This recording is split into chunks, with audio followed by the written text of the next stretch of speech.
Welcome to विदर्भायस academies online platform. तर आजच्या लेक्चरमध्ये आपण डिस्कस करणार आहोत जो भारतामध्ये आंदोलन करण्याचा अधिकार आहे तो कशा प्रकारे दिलेला आहे, सोबतच त्याची आवश्यकता काय आहे, त्यानंतर त्याचे आव्हाने कोणते आहेत आणि त्यासाठी पुढील वाटचाल किंवा कोण आपण समोर त्याच्यात जे आव्हाने आहे ते ओव्हरकम करण्यासाठी कशा प्रकारे समोर आपण प्रोसीड केलं पाहिजे तर ते पाहणार आहोत. आता काय होते का याच्यावरती तुम्हाला मेसमध्ये क्वेश्चन विचारला जाऊ शकतो. मग मेसमध्ये जेव्हा क्वेश्चन विचारला जाईल तर त्यामध्ये कोणते कोणते पॉईंट लिहिणं एक्सपेक्टेड आहे ह्या सर्व गोष्टी आपण या लेक्चरमध्ये पाहणार आहोत. तर जनरली 10 मार्कर क्वेश्चन तुम्हाला विचारला जाऊ शकतो. ठीक आहे. आता पहा, आपल्या देशामध्ये खूप जास्त आंदोलन होतात. मग आंदोलन होत असताना बऱ्याचदा तुम्ही पाहिलं असणार तर काही असे आंदोलन आहे का ते थोडेसे कॉन्ट्रोवर्शियल ठरले. काही असे आंदोलन जे आहे तर त्याच्यातून एक मोठा चेंज झाला. जसं आपण एक फॉर एक्झाम्पल जर पाहिलं असणार एक इंडिया अगेन्स्ट करप्शन एक हे मोठं आंदोलन होतं, एक चळवळ होती आणि त्याच्यामधून लोकपाल आणि लोकायुक्त हा एक नवीन कायदा पारित झालेला होता. ठीक आहे. जसं चिपको आंदोलन.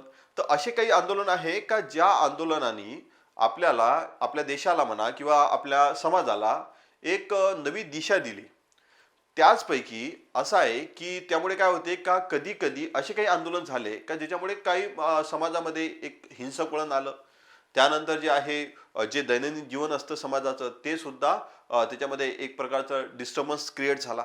तर ह्या सर्व गोष्टीमुळे काय होतंय की आंदोलन हे जे आपल्या देशामध्ये आपल्याला म्हणजे आंदोलन करण्याचा जो अधिकार दिलेला आहे तर त्याची आवश्यकता काय आहे आणि सोबतच त्याच्यासोबत कोणते कोणते आव्हाने येतात यावर आपल्याला क्वेश्चन विचारला जाऊ शकतो. आणि तुम्ही दरवर्षी पहा काही ना काही आंदोलन कोणते ना कोणते आंदोलन सुरूच असते. ठीक आहे. आणि तसंच कारण की मार्टर ल्युथर किंग ज्युनियर यांनी म्हटलेलं होतं की जे आंदोलन आहे prostate is the voice of unheard. म्हणजेच काय आहे का ज्यांचं म्हणणं ऐकलं गेलं नाही तर ते म्हणजेच काय आहे आंदोलन. आता जेव्हा यांनी म्हटलेलं होतं तर म्हणजेच काय आहे का आंदोलनामध्ये बऱ्याचदा काय होत असते का जेव्हा ते आंदोलन सुरू होते तर आंदोलन सुरू झाल्यानंतर की ज्यांचा कधी आवाज डिरेक्टली सरकारपर्यंत पोहोचला जात नाही तर ते आंदोलनामार्फत लोकांपर्यंत पोहोचला जातो. ठीक आहे. सरकारपर्यंत पोहोचतो. तर त्यामुळे ते जे आहे तर तुम्ही असा कोड जो आहे ना तो कोड तुम्ही यूज करू शकता. ठीक आहे. सर्वात महत्त्वाचं का याच्यामध्ये अजून आपण लेक्चरमध्ये हे सुद्धा बघणार आहे की संविधानाने कोणत्या कोणत्या अनुच्छेदानुसार हे आपल्याला एक अधिकार दिलेला आहे. ठीक आहे. तर निषेध करण्याचा किंवा आंदोलन करण्याचा अधिकार हा मूलभूत नागरी स्वातंत्र्याचा अविभाज्य भाग आहे. ठीक आहे. आता कशा प्रकारे आपण निषेध करू शकतो किंवा आंदोलन करू शकतो तर त्याच्यामध्ये जर पाहिलं असं निदर्शने आहे, त्यानंतर जे आहे सभा मोर्चे आहे, सत्याग्रह आहे किंवा इतर सामूहिक कृती आहे.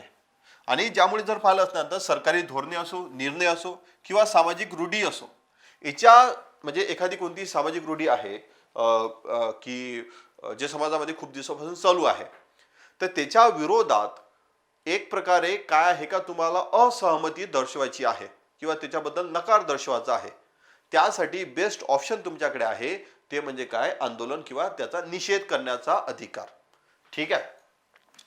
असहमती असेल किंवा मतभेद असेल किंवा विरोध व्यक्त करू शकता तर त्याला काय म्हटल्या जाते तर त्याला म्हटल्या जाते आंदोलन करण्याचा अधिकार किंवा निषेध करण्याचा अधिकार.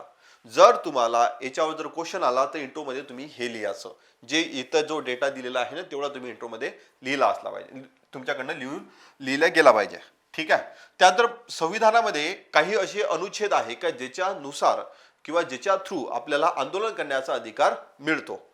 तसं जर पाहिलं असणार तर अनुच्छेद आहे 19 म्हणजे 19 खंड 1 आणि उपखंड अ. ठीक आहे. म्हणजे article 19 clause 1 sub clause A याच्यामध्ये जे पहिलं सांगितलेलं आहे का भाषण व अभिव्यक्ती स्वातंत्र्य. आता भाषण व अभिव्यक्ती स्वातंत्र्य आहे तर हेच काय आहे का जर एखाद्या बाबीबद्दल एखाद्या गोष्टीबद्दल तुम्हाला मतभेद जर तुम्हाला प्रदर्शित करायचा असणार तर तुम्ही याच्यामधून प्रदर्शित करू शकता.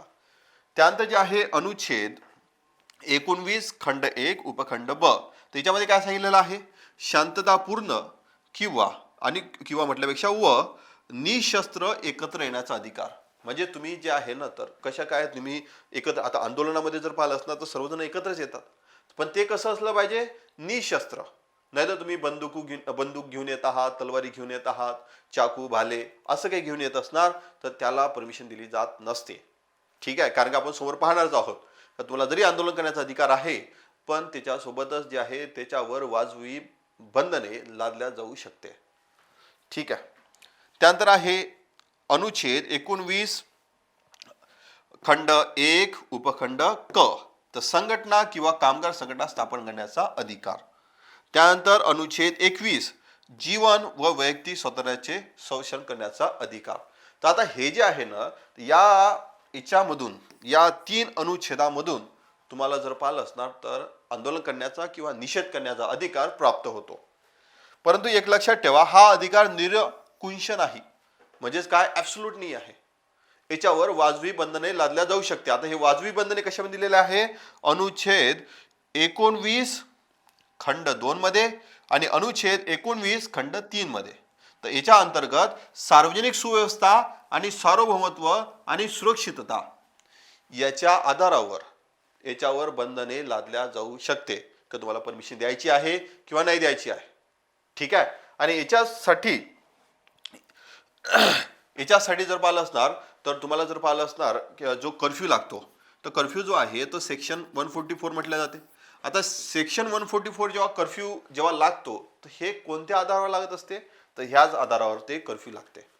आणि याच आधारावर जेव्हा कर्फ्यू लागते तर हे काय आहे? ही एक प्रकारचं वाजवी बंधने आहे का जे तुम्हाला आंदोलन करण्याचा अधिकार तर देतेच, परंतु त्याच्यासोबत जे वाजवी निर्बंध येतात किंवा वाजवी बंधन येतात तर ते लादल्या जाऊ शकते.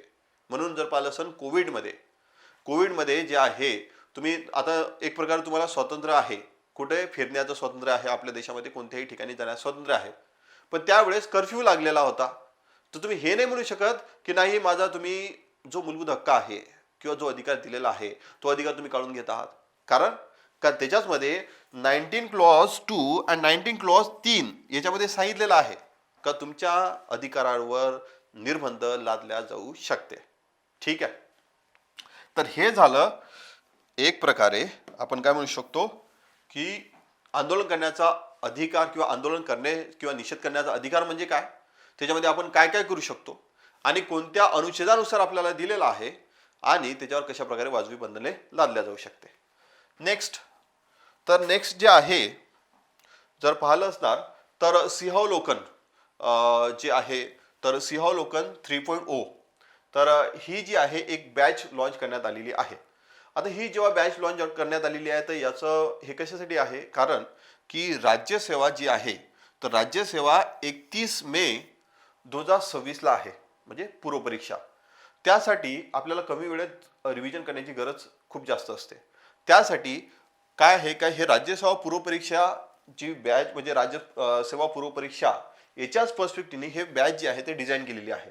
याच्यामध्ये तुमची एक प्रकारची आपण फास्ट ट्रॅक बॅच म्हणू शकतो. आणि याच्यामध्ये काय आहे का हे लाईव्ह प्लस रेकॉर्डेड आहे. जर इन केस तुमचं लाईव्ह पाहणं झालं तर तुम्ही लाईव्ह पाहू शकता, रेकॉर्डेड पाहत असता तुम्ही रेकॉर्डेड पाहू शकता. ठीक आहे. तर हे 31 तारखेपासून सुरू झालेली आहे. 31 तारखेचं टार्गेट आहे, 21 जानेवारीपासून सुरू झालेली आहे. याच्यामुळे तुम्हाला जर हे बॅच जॉईन करायची असेल तर तुम्ही अकॅडमीला कॉन्टॅक्ट करू शकता किंवा डिरेक्टली परचेस करू शकता ॲपवरून.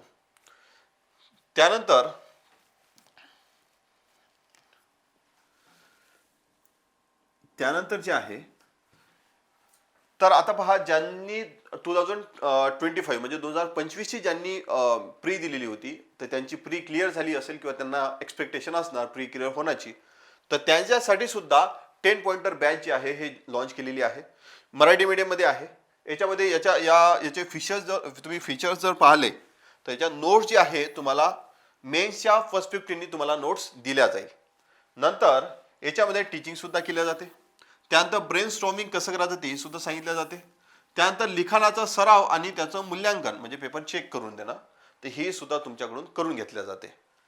त्यानंतर ही जी आहे ना तर ही जी आहे हे ऑनलाईन स्वरूपाची बॅच आहे आणि हे सुरू झालेली आहे 20 नोव्हेंबर 2025 पासून सुरू झालेली आहे. तुम्हाला जॉईन करायची असणार सेम अकॅडमीला कॉन्टॅक्ट करा, नाही तर तुम्ही डिरेक्टली परचेस करू शकता ॲपवरून. त्याच्यामध्ये संपूर्ण टीम आहे आणि सिंहावलोकनमध्ये सुद्धा संपूर्ण टीम आहे. ठीक आहे. तर सियावलोकन ही प्रीच्या पर्स्पेक्टिव्हनी डिझाईन केलेली बॅच आहे आणि ही जी आहे हे मेन्सच्या पर्स्पेक्टिव्हनी डिझाईन केलेली बॅच आहे. आता जे आहे निषेध करण्याच्या अधिकाराची आवश्यकता काय आहे. आता एक तर आवश्यकता आपल्याला जे आहे ना, तर आवश्यकता काय आहे हे माहीत असलं पाहिजे. का तुम्हाला अधिकार तर दिला, त्या अधिकाराची गरज काय होती, नीड काय आहे, आवश्यकता काय आहे हे माहीत असणं, किंवा हे पेपरमध्ये जर विचारलं तर त्यावेळेस तुम्हाला लिहिणं ते एक्सपेक्टेड आहे. असं आहे की अविभाज्य मूलभूत अधिकार म्हणजेच काय, की आता निषेधाचा अधिकार बहुसंख्याकांना जुलूमशाहीपासून संरक्षण करतो आणि व्यक्तीची ओळख, सन्मान व व्यक्तिमत्व जपतो. उदाहरणार्थ जर पाहिलं असणार, आता LGBT कम्युनिटी होती.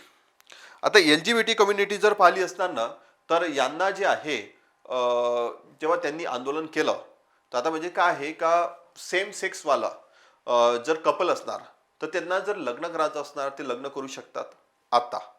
पण सुरुवातीला असं नव्हतं. सुरुवातीला असं नव्हतं, तर त्यासाठी त्यांना खूप जास्त आंदोलन करायला लागलं. आणि हे जे आहे तर आता हे का असा एक प्रकारचा पर्स्पेक्टिव्ह होता, कारण का जे मेजॉरिटीमध्ये लोक होते.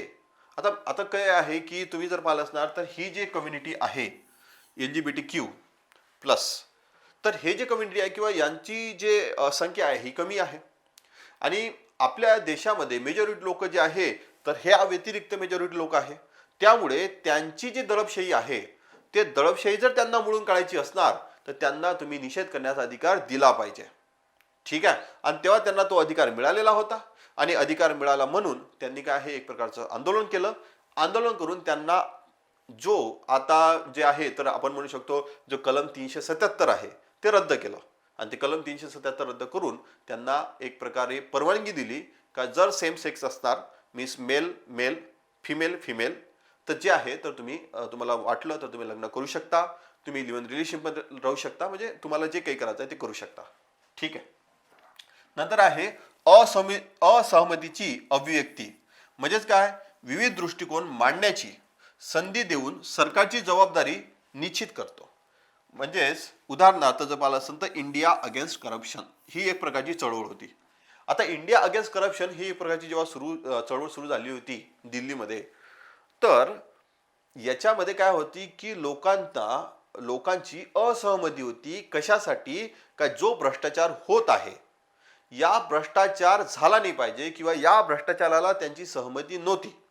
तर म्हणून जर तुम्हाला असहमती जर दर्शवायची असेल तर तुम्ही जे आहे तर काय करू शकता, तुम्हाला त्याच्यासाठी निषेध करावा लागणार, पण त्याचा तो अधिकार असला पाहिजे. मग त्याच्यासाठी निषेध करण्याच्या अधिकाराची आवश्यकता आहे. नागरिक सहभागाला प्रोत्साहन देण्यासाठी.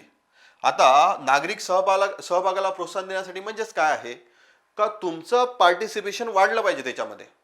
म्हणजे की जर पहा नागरिकांना त्यांच्या चिंता मांडण्यास, म्हणजे काही समस्या असणार किंवा त्यांची काही चिंता असणार हे जर मांडण्याचे आहे, किंवा सार्वजनिक चर्चेत सहभागी होण्यास, जे पब्लिक डिस्कशन असते त्याच्यामध्ये तुम्हाला जर सहभागी व्हायचं असेल, आणि धोरण निर्मितीवर प्रभाव टाकण्यास सक्षम करतो.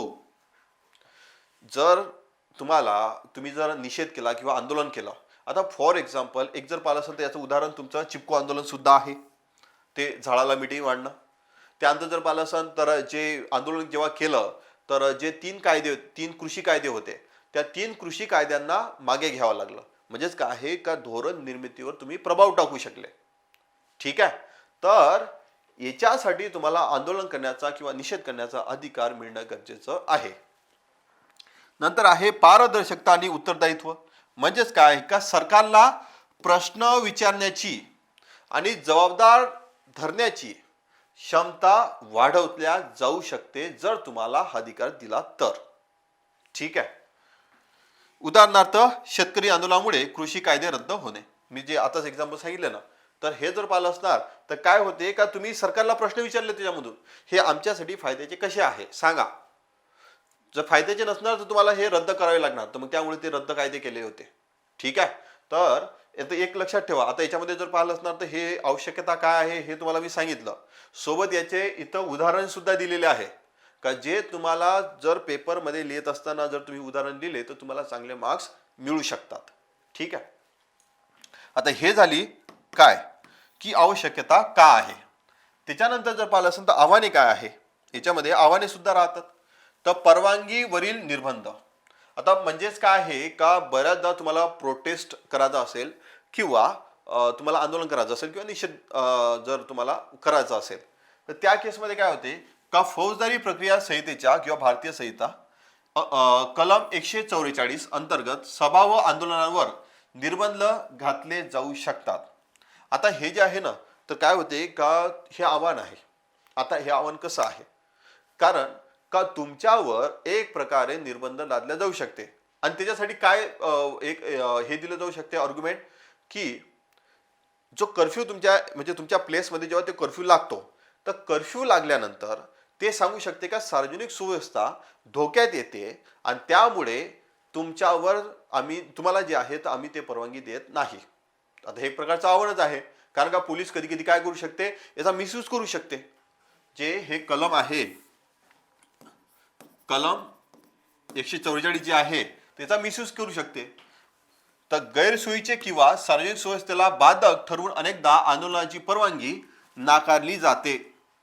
जसं मी सांगितलं ना, का पोलीस काय म्हणू शकते की सार्वजनिक सुव्यवस्था धोक्यात येऊ शकते जर तुम्ही आंदोलन केलं. मग जर तुम्ही आंदोलन केलं, जर ही सार्वजनिक सुव्यवस्था धोक्यात येऊ शकते, त्या केसमध्ये पोलीस काय म्हणणार, तुम्हाला परवानगी देऊ शकत नाही. मग आता हे प्रकारचं आव्हानच झालं, कारण तुम्हाला निषेध दर्शवायचा होता, पण तो निषेध तुम्ही दर्शवू शकत नाही कारण का पोलिसांनी परवानगी दिली नाही. ठीक आहे. उदाहरणार्थ, सरकारी धोरणाविरोधातील आंदोलनाला परवानगी न देणे. जर एखादं सरकारी धोरण असेल ना, तर त्यावेळेस जे आहे तो पोलीस थोडीशी टाळाटाळ करते का तुम्हाला ते परवानगी इझिली नाही भेटत. जर तुम्हाला पाहिजे असणार ना, ते इझिली नाही मिळत, तर ते एकतर टाळाटाळ करणार, नाही तर देणारच नाही आणि सांगणार की सार्वजनिक सुव्यवस्था जी आहे ते धोक्यात येऊ शकते. त्यानंतर पोलिसांकडून बळाचा वापर. आता पहा, तुम्ही जरी शांततापूर्व जरी आंदोलन करत असेल, तर त्या केसमध्ये काय होते, एकतर जे आहे ना, तर ते तुमच्यावर लाठीचार्ज करणार. ठीक आहे. नाहीतर जर पाहिलं लाठीचार्ज करणार नाही तर अश्रुधूर सोडणार, नाहीतर पाण्याचे फवारे मारतात आणि किंवा लाठीचार्ज सुद्धा करतात. यासारखे ते उपायांचा वापर झाल्याच्या घटना घडत आहेत किंवा घडल्या पण आहे आणि घडतात पण. उदाहरणार्थ जर पाहिलं शेतकरी आंदोलन, शेतकरी जे आंदोलन होतं ना, त्या शेतकरी आंदोलनावर त्यांच्यावर त्यांनी तर जे पाहिलं असणार, तर जे रोड असतं ना, त्या रोडमध्ये त्यांनी खिडे जे आहे ना, ते खिडे टोचलेले होते, म्हणजे खिडे तिथे लावलेले होते, त्यांच्यावर पाणी मारलं, त्यांच्यावर लाठीचार्ज केला. तर खूप साऱ्या गोष्टी होत राहते. ठीक आहे. विरोधी मतांवर सरकारी कारवाई. तर हे सुद्धा एक प्रकारचं आव्हान आहे. कसं की सरकारवर टीका करणाऱ्या कार्यकर्ते असो या पत्रकार असो किंवा आंदोलन करणारे जे असतात त्यांना अटक केली जाते आणि स्थानबद्धता किंवा देशद्रोहासारखे गंभीर आरोप लावले जातात. तुम्ही पहा, एखाद्या वेळेस जर तुम्ही आंदोलन करत आहात ना, उदाहरणार्थ तुम्ही जर पाहिलं असाल की लडाखमध्ये एक आंदोलन सुरू होतं का त्यांना जे आहे तर आम्हाला 6व्या परिशिष्टामध्ये आम्हाला ॲड करा. त्यांचं आंदोलन खूप दिवसापासून सुरू होतं, पण त्या जे आहे सोनम वांगचुक, तर यांना त्यांनी अटक करून टाकली. आणि कशाच्या नावाखाली, का देशद्रोहाच्या नावाखाली अटक करून टाकली. ठीक आहे. तर हे जे आहे तर विरोधी मतांवर सरकारी कारवाई होऊन जाते. तर हे एक प्रकारचं आव्हान आहे. जर आमचा असंतोष आम्ही जे आहे आम्ही दाखवू शकू नाही, तर त्याचा फायदा काय होणार. ठीक आहे. त्यानंतर पाळत ठेवणे. आता पाळत कशा प्रकारे ठेवली जाते, सीसीटीव्ही कॅमेरे आहे, चेहरा ओळख तंत्रज्ञान आहे, डिजिटल पाळत आहे. यांचा वाढता वापर आंदोलकांमध्ये एक प्रकारची भीती निर्माण करते. अच्छा, ते काय आहे का ते बोलू शकत नाही, बोलले तर इथं सीसीटीव्ही लागलेला आहे आणि तो सीसीटीव्ही लागल्यानंतर हा व्यक्ती बोललेला आहे, सरकार त्याला टार्गेट करू शकते. याच्यामुळे ते जे आंदोलनकारी असतात ना, तर त्यांच्यामध्ये एक प्रकारची भीती निर्माण होते आणि भीती निर्माण झाली तर ज्या प्रकारे त्यांना व्यक्त व्हायचं आहे त्या प्रकारे ते व्यक्त होत नाही. एक तर त्यांच्यावर डिजिटल पाळत ठेवली जाते किंवा त्यांची फोन टॅपिंग केली जाते. ठीक आहे. ज्यामुळे सहभाग कमी होण्याची शक्यता असते. तर हे काही आव्हाने झाले. ठीक आहे. मग आता पुढील वाटचाल काय असावी, तर पुढील वाटचाल काय आहे, परवानगी प्रक्रियेत पारदर्शकता असावी. रामलीला मैदान निकालानुसार, जो रामलीला मैदान जे आहे ना, त्याच्यामध्ये इन्सिडेंट झालेला होता, तर 2012 मध्ये एक खटला होता. त्या खटल्याचा जेव्हा निर्णय आला, तर त्या निर्णयानुसार मंजुरी किंवा नामंजुरीसाठी स्पष्ट निकष आणि ठराविक कालमर्यादा आणि लेखी कारणे बंधनकारक करणे. म्हणजेच काय आहे का, जेव्हा 2012ची जेव्हा केस झालेली होती त्यांनी म्हटलेलं होतं का सार्वजनिक सुव्यवस्था हे महत्वाची तर आहेच, पण त्याच्यामध्ये जर पाहिलं असणार तर ते निकष प्रॉपर असले पाहिजे. का तुम्ही जर कोणाला परवानगी नाकारत आहात का खरंच असं होते का, आणि जर त्यांनी आंदोलन केलं तर अशी समस्या उद्भवू शकते, याची पॉसिबिलिटी किती आहे त्यावर डिपेंड करते तुम्ही परवानगी देता या नाही देत. नाही तर तुम्ही तुमच्या मनात आलं नाही आम्हाला परवानगी नाही द्यायची आहे जा, तर असं नाही होऊ शकत. ठीक आहे. नंतर आहे कलम 144चा मर्यादित व विवेकपूर्ण वापर करणे. म्हणजेच काय आहे का, नाही तर पण प्रत्येक बाबीमध्ये जर तुम्ही तसा वापर करत असाल तर त्या केसमध्ये काय होऊ शकते का त्याचा मिसयूज एवढा जास्त होऊ शकते का कोणत्याही गोष्टीमध्ये तुम्ही कलम 144चा वापर करणार, कर्फ्यू लावणार. ठीक आहे. आणि मग तर त्यामुळे काय होणार की कोणी आंदोलन करू शकत नाही. बरोबर. नेक्स्ट आहे पोलीस प्रशिक्षण व प्रमाणशीर बळाचा वापर केला गेला पाहिजे. म्हणजे असं आहे का, नाही तर तुम्ही पहा पोलीस काही काही पोलीस असे असतात, असं नाही आहे का फक्त पोलीस आणि आंदोलन जे करणारे असतात तेच, आंदोलनकारी सुद्धा पोलिसांवर अटॅक करतात आणि पोलीस सुद्धा त्यांच्यावर अटॅक करतात. तर त्यामुळे काय होते का पोलिसांनीही सुद्धा विवेकपूर्ण त्यांनी वापर केला पाहिजे किंवा कमी वापर केला पाहिजे. आणि त्यांना ते प्रशिक्षण सुद्धा दिलं गेलं पाहिजे का गर्दीने त्यांच्यावर जर अटॅक केला तर तो हँडल कसा करायचा. ठीक आहे. निश्चित निदर्शन स्थळे असले पाहिजे. असं आहे का दुसरी गोष्ट काय होते का कोणी काय होते जर आंदोलन करायचं आहे एकतर ते रस्त्यावर निघतात, नाही तर अशा ठिकाणी ते आंदोलन करतात का ज्यामुळे एक कायदा आणि सुव्यवस्थेची स्थिती बिघडू शकते. ठीक आहे. यामुळे असे काहीतरी पर्टिक्युलर स्थळ असलं पाहिजे. जसं आझाद मैदान आहे, त्यानंतर रामलीला मैदान आहे, तर असे काही स्थळे तुमचे निश्चित केले असले पाहिजे. तुम्हाला आंदोलन करायचं आहे करू शकता तुम्ही, पण या प्लेसवर करा. नाही तर तुम्ही उद्या रस्ता रोको केलं या तुम्ही जाळपोळ केली तर असं नाही करू शकले पाहिजे. याच्यामुळे काय होते का तुम्हाला तुमची असहमती दर्शवायची आहे, तुम्ही ती असहमती सुद्धा दर्शवू शकता. सोबतच तुम्हाला त्याच्यामुळे कायदा आणि सुव्यवस्था सुद्धा बिघडू शकत नाही. ठीक आहे. म्हणजेच काय होते का दोन्ही गोष्टी तुमची असहमती दर्शवू शकता आणि त्यामुळे जर पोलिसांनी जर परवानगी जर नाकारली तर परवानगी सुद्धा नाकारू शकत नाही, कारण का काही एक स्थळ आहे त्याने स्पेसिफिकली त्याच्यासाठीच आहे. ठीक आहे. तर हे तुमचे जे आहे ना हे पुढील वाटचाल तुम्ही तुमच्या उत्तरामध्ये लिहू शकता. ठीक आहे. त्यानंतर शेवटी निष्कर्ष काय का शांततापूर्ण आंदोलन हा लोकशाहीचा अविभाज्य भाग आहे.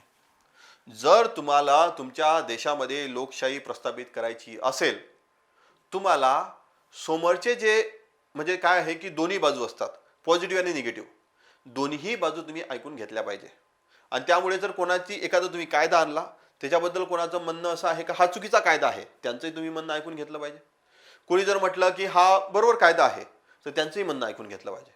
आणि जर ज्यांचं सर्वात महत्त्वाची गोष्ट काय लोकशाहीमध्ये तुम्ही जे आहे ना तर शांततापूर्ण आंदोलन करण्याचा अधिकार दिलाच पाहिजे. ठीक आहे. पण काय असते की सार्वजनिक सुव्यवस्था व नागरिकांचे हक्क यांच्याशी संतुलन राखत राज्याने आंदोलनाचा अधिकार सुरक्षित करणे, पारदर्शक आणि प्रमाणशीर पद्धतीने सुनिश्चित करणे गरजेचे आहे. म्हणजेच काय आहे का त्यांना दोन्ही बाजू मेंटेन करावी लागणार आहे. एका साईडला तुम्ही फक्त आंदोलन करण्याचाच अधिकार देऊन द्याल, नाही तर एका साईडला फक्त कायदा सुव्यवस्था सांभाळणार आणि तुम्ही आंदोलन म्हणणार का करू नका, असं नाही झालं पाहिजे. तर तुम्हाला काय करायचं आहे का सार्वजनिक सुव्यवस्था किंवा कायदा आणि सुव्यवस्था आणि नागरिकांचे हक्क यांच्याशी संतुलन राखावं लागणार. त्यानंतर हा जो आंदोलन करण्याचा अधिकार आहे हा सुरक्षित, पारदर्शक आणि प्रमाणबद्ध पद्धतीने सुनिश्चित करणे हे सदृढ लोकशाहीचे खरे लक्षण आहे. बरोबर आहे. आणि पहा याच्यामध्ये काय झालं की एकतर जे आहे ना तुम्ही अगोदर सांगितलं की समजा निष्कर्ष जो लिहित आहात तर त्याच्यामध्ये काय सांगितलं का लोकशाहीचा अविभाज्य भाग आहे, आणि सोबतच तुम्ही समोरही हे सांगत आहात का तो आपण म्हणू शकतो की ॲब्सोल्यूट नाही आहे. त्याच्यामध्ये जर पाहिलं असणार तर मग काय काय आपल्याला त्याच्यामध्ये मेंटेन करायचं आहे ते सुद्धा सांगितलं, आणि शेवटी सांगितलं का याच्यामुळे जर आपण ते मेंटेन केलं तर त्यानुसार सदृढ लोकशाहीचे खरे ते लक्षण आहे. हे बॅलन्स तुमचा निष्कर्ष आहे. याच्यामुळे तुम्हाला चांगले मार्क्स मिळू शकते. ठीक आहे. सो आय होप आपण जेवढे काही डिस्कस केलं आंदोलन करण्याच्या अधिकाराबद्दल, ह्याचे जे आहे तुम्हाला त्या गोष्टी समजल्या असणार. आणि थँक्यू सो मच.